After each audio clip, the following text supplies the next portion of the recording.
The families of soldiers returning to the United States in American flag-draped coffins are now calling out Donald Trump for this God-forsaken, hellish, unlawful war that Donald Trump has unleashed in Iran.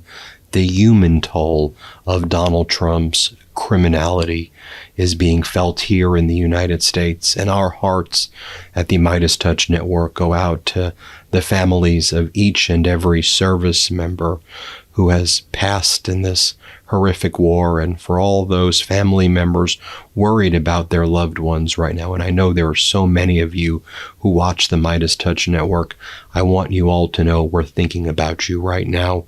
And so we're starting to see families here in the United States calling out Donald Trump and his regime for this unlawful war in Iran that has taken the lives of their loved ones. I want to give you one such example of that, how a family of a fallen airman is calling out Donald Trump for this uncalled for war.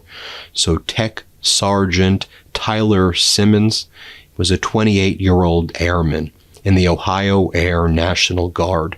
He was assigned to the 121st Air Refueling Wing in Rickenbacker Air National Guard Base, Columbus, Ohio. He served as a boom operator. His special skill enabled him to reach one of the highest levels of being a boom operator for that KC-135 Stratotanker. That's the military aerial refueling aircraft. As you recall, on March 12, 2026, the KC-135 was involved in a crash. According to the Trump regime and CENTCOM, they lie about everything, but their story is that there was neither friendly fire nor was there hostile fire, but that there was an incident in the air with two KC-135s involved in a maneuver that led to one KC-135 being damaged and one KC-135 crashing, resulting in the deaths of 6 U.S. Air Force members. Here's a photo of those 6 Air Force members that were aboard the KC-135. I want to read their names for you right now as I show you their photos. Then I want to show you what Tech Sergeant Tyler Simmons' family is saying. Then I want to tell you a little bit about Tech Sergeant Tyler Simmons. So Tech Sergeant Tyler Simmons, he passed away in this horrific incident. Major John Kleiner, Captain Ariana Savino, Tech Sergeant Ashley Pruitt, Captain Seth Koval, and Captain Curtis Enks. Their ages 33, 31, 34, 38, 30, and Tech Sergeant Tyler Simmons was 28 when he passed away. Now I want to show you what his mom, his grandma, his cousins are saying. Watch as the family of Tyler Simmons called out Trump for this unlawful, unnecessary war. They say this could have been prevented. We didn't need to be in war. This is uncalled for. And families are suffering now because of Donald Trump and his despicable regime. Watch what they said. Let's play this clip. Simmons' family is making a plea, calling on the United States to stop the war with Iran. This could have been prevented. We didn't need to be in this war. You know, this is uncalled for. And this is what we get. Families are suffering right now. Not only our family, but there are other families that's lost loved ones. Just to create a war because you want to create a war, it's not right. It is not right. More from Tyler Simmons' family as well. I'm going to give you some more background on Tyler in just a moment. But as I noted, he's from Columbus, and he's one of 3 Ohio Air National Guards member who died. Of the 6, 3 were from Ohio. I want you to watch what his mom says and his grandma say that Tyler told him just the day before he passed. This is what he told them on Wednesday. Here, play this clip. He called me on Wednesday, and we were able to talk to him on Wednesday. I was over here, and we actually had beautiful conversation. I was like, well, Tyler, how are you? He said, I'm good. I'm good. I'm good. But mother knows. He was having some challenges. You know, he told me they had been shot at, but he was okay. Tyler was just a fantastic, amazing man. He really, really was. He was a man who loved his job. He loved the people that he worked with. He loved his family. He just wanted to do amazing things because he's an amazing man. They say Tyler's legacy is clear. A young man from Columbus who dreamed of serving his country, lifting others, and making an impact in the world. In just 28 years, his family says he did exactly that. More right here, how the family is mourning this incredible airman who died over Western Iraq as part of Donald Trump's unlawful war. Let's play this clip right here. The man who still loved adult night at Skate Zone and lit up the room with his personality and had his mother's dimples is gone. You know, he had $1 million smile. When people see my cousin, they're going to be like, that smile was going to take him places, and it took him to his dream job. But as they gather to watch video of Tyler working that dream job, love and pride is now overshadowed by unimaginable grief. Tyler's gone. Oh, help me, Jesus. Yeah, horrific, horrific, horrific. And our heart goes out to their family. Here's a photo right here of Simmons.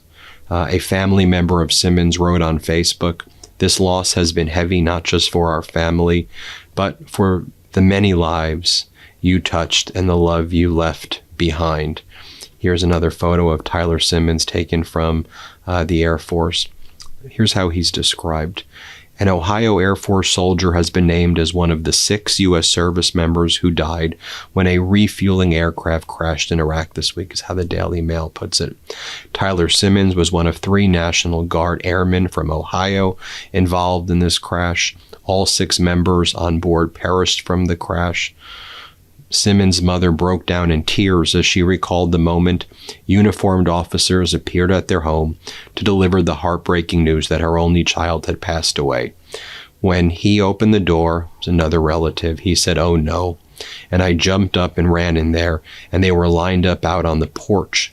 Cheryl Simmons told WBNS 10, "You gotta be kidding me," she added while covering her face as she began to sob. The devastated mother said her son promised her he would one day retire from military service and become a commercial pilot, but he returned in a coffin instead. Simmons' cousin, Tracy Peaks, remembered him for his $1 million smile. When people see my cousin, they'd be like, that smile is going to take him places. And it took him to his dream job, she told WBNS. Another family member said Simmons was truly an amazing man who was loving. He loved his dog Grayson. He loved his family, his friends. Shayna, he's just that guy. He would do anything for you, they told the outlet. Simmons was an Eastmore Academy graduate from Columbus who proudly served in the United States Air Force. According to Columbus Mayor Andrew Ginther, we extend our deepest condolences to the family and friends of Tyler Simmons, whose life was taken far too soon in a recent accident in Iraq, Ginther wrote on Facebook. We honor his memory as a true hero who served our country with courage and dedication. Please keep Tyler's family and friends in your thoughts and prayers during this difficult time. A former track coach described Simmons as a great young man who always had a smile on his face and a huge energy about him. I was so proud of the strides he made in the Air Force as a refueling pilot, but even more proud of the strides he made as a man, changing habits that no longer served him and putting his health and future first.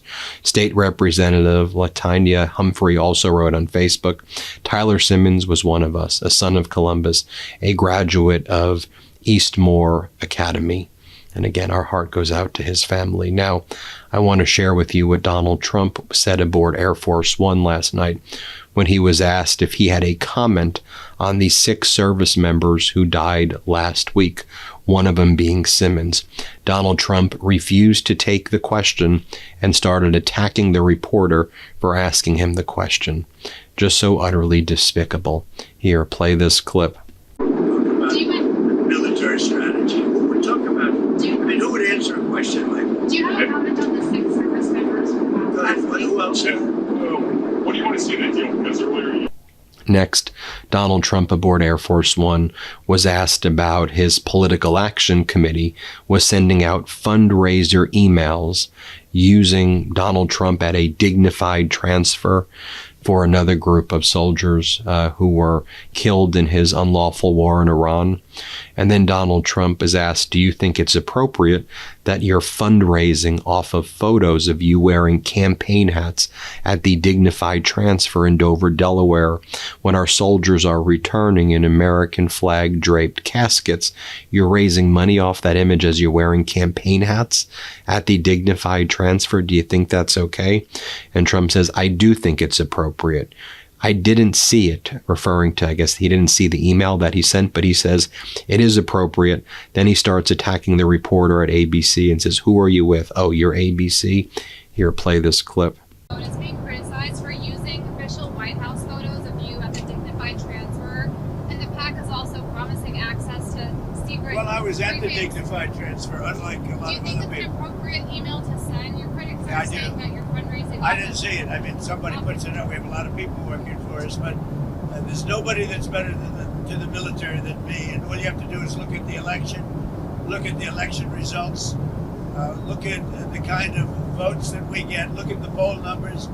There's nobody that's ever been higher as a president than me with the military. Can you give a comment on the 6 dead soldiers? Who are you with? ABC News. One of the worst, most fake, most corrupt. You know what, ABC News? I think it's maybe the most corrupt news organizations on the planet. I think they're terrible. Okay, I don't want any more from ABC. right here. What's Israel? Much better. Thank you, sir. What's Israel doing to help? Now, even the foreign minister of Iran is putting out messages like this. He's saying, I've been told that family of U.S. soldiers killed in the war of choice on Iran are relying on public donations. As fair and equitable deal was within reach, those providing poor advice to POTUS to Trump are responsible for bloodshed. This war is imposed on both Americans and Iranians. And the foreign minister of Iran is posting an article about how Jared Kushner, just even this week, has been soliciting funds for his private equity firm to raise $5 billion while Trump is involved in this unlawful war against Iran. And the foreign minister of Iran is saying that while Kushner's doing that, he's told that families right now have to do GoFundMes because their loved ones have died and they don't have any money in the United States right now. Also, one of the things that Araghchi, the foreign minister of Iran, posts is that, I told this to CBS, Iran has neither sought a truce nor were not involved in talks. Such claims by Trump are delusional. Our powerful armed forces will keep firing until Trump realizes that the illegal war he's imposing on both Americans and Iranians is wrong and must never be repeated. Victims must also be compensated. Here's what a veteran, Pete Buttigieg, by the way, we've had him a lot on the MeidasTouch network, but he was on CNN, and here he talks about Trump raising money for his political operations off of the dignified transfer photos while Trump's wearing a campaign hat. I mean, how grotesque is that? Seriously, what a sicko. Here, play this clip. Ago. And let's also remember that in the past, Iran's nuclear program was contained without a shot being fired. I think President Trump thought he could get a better deal than the Obama administration did. He failed to get that better deal, and he went off and launched a war without planning, without being ready for even some of the most basic things. I mean, it is a certainty that the military would have advised him that the Straits of Hormuz would have been closed, that that was a likely scenario. And yet they're talking about this and clearly acting as though they didn't think this would happen. The Secretary Hegseth went so far as to say that the Strait of Hormuz is open, other than the fact that there would be fire against vehicles transiting the strait. This is clearly amateur hour at the Pentagon and in the White House. And again, the price is being paid by all of us. You can also just tell from the administration's attitude toward this war, the fact that they're putting out videos treating this like a video game. It's not a video game for the families of the fallen. And then just this week, we saw campaign fundraising materials being put out, emails where the president's committee The president's political operation was raising money off of images of him in a dignified transfer. Any politician who does that has no business leading American troops in the war. If the president is willing to raise campaign funds over the bodies of America's war dead, he is unfit to be the commander-in-chief. More from Pete Buttigieg right here, saying that, what's interesting is that Iraq was sold to us on a false pretense. Iran hasn't even been sold on any pretense. We have literally no clue why we're there right now. Here, play this clip. Still part of that generation of soldier. What's your take? What I'm worried about is not the soldiers and the people who are serving. What I'm worried about is their political leadership, like Pete Hegseth and Donald Trump. We lived through a war that was sold to us on false pretenses when I was younger. This war has not been sold on any pretense. The president just went ahead and did it. Here's the biggest thing that has not changed since the war in Afghanistan or the war in Iraq. The biggest thing that has not changed is who pays the price. We have now seen 13 American service members killed. And when you prepare to go to war, the thing you think about, the thing you most dread, is your family being the ones to get that knock on the door. More than a dozen American families have now gotten that knock on the door, and the president has basically assured us that there will be more where that came from. And while they're paying the ultimate price, every American is paying some price. Right now, mortgage rates are up because of this war. Food is going to be more expensive because of this war. And of course, the price of gas that we're paying at the pump is more expensive because of this war. Finally, my good friend Khanna went on state regime media, which calls itself Fox. And here's what he had to say about the war. Here, play this clip. There was no imminent threat. Now there's a threat to the United States. We've created a threat. There were no ICBMs that Iran could launch here. I believe they said they had the material to make 11 bombs. But they couldn't reach the American homeland. I mean, everyone acknowledges they don't have ICBMs. Now we've put our troops at risk. 13 Americans are dead. And I hope we can end this war. I just want the president to declare victory, end the war. I don't want more Americans dying. I don't want $2 billion a day going into the Middle East. We were dragged into this war in a way that isn't helping the American people. People, you know what they talk about in my district around the country? How are my kids going to get jobs? How am I going to focus on getting health care? How can I afford child care? Why are grocery prices too high? That's what people are concerned about. They don't want us spending $2 billion a day fighting a war in the Middle East and putting our troops at risk. I hear your point on the economy. I think the other side of this whole debate is that, once Iran gets a weapon, negotiation doesn't really matter much because, the whole field changes. So that's where we are today. They were nowhere close to getting a weapon.